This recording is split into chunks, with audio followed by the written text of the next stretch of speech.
jeune Nakama, aujourd'hui je vais te parler des 3 plus puissants pirates légendaires morts, alors assis-toi tranquillement et écoute, c'est parti.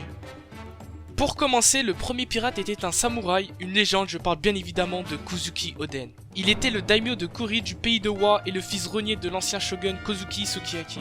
C'est également l'époux de Toki, le père de Momonosuke et de Iori. Il était le chef des 9 fourreaux rouges qui lui étaient extrêmement loyaux. Il a aussi fait partie de l'équipage de Barbe Blanche en tant que commandant de la 2ème division. Peu de temps après, il a rejoint l'équipage des pirates de Roger. Il était membre de cet équipage un certain temps et il était avec eux lorsqu'ils ont atteint Locktail. Après son dernier voyage, en compagnie de Roger, il rentre au pays de Wa.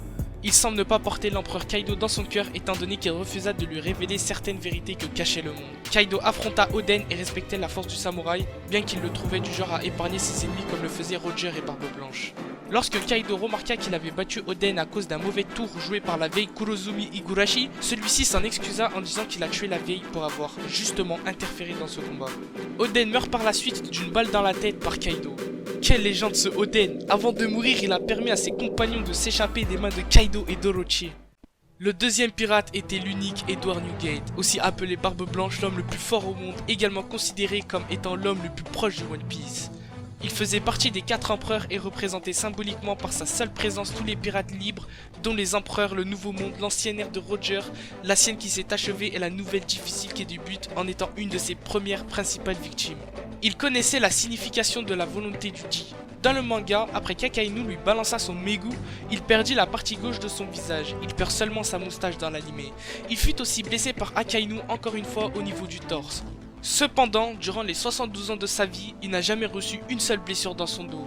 Signe qu'il a toujours fait face à ses ennemis et qu'il n'a jamais fui un combat. Ses dernières paroles étaient de prédire qu'une personne défiera le monde entier. Une guerre plus importante encore que celle de Marineford viendra. Il a également déclaré que le One Piece existait vraiment.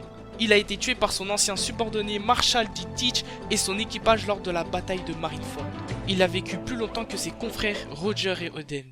Le troisième et dernier pirate, l'unique roi des pirates, j'ai nommé Goldie Roger. Plus connu sous le nom de Gold Roger, il fut le précédent et unique seigneur des pirates et l'ancien propriétaire du trésor légendaire, le One Piece. Roger et son équipage étaient les seuls pirates à avoir été jusqu'au bout de Grand Line et à voir les îles de Ledestar et Locktail. Il a été aussi le père de Portgas D. Ace, enfant qu'il a eu avec Portgas D. Rouge. Il s'est rendu à la marine volontairement car ses jours étaient comptés, il avait une maladie incurable, il fut exécuté il y a plus de 20 ans à Locktown, sa ville natale. Quels sont les secrets du siècle oublié? Quel est le trésor qu'il nous a laissé?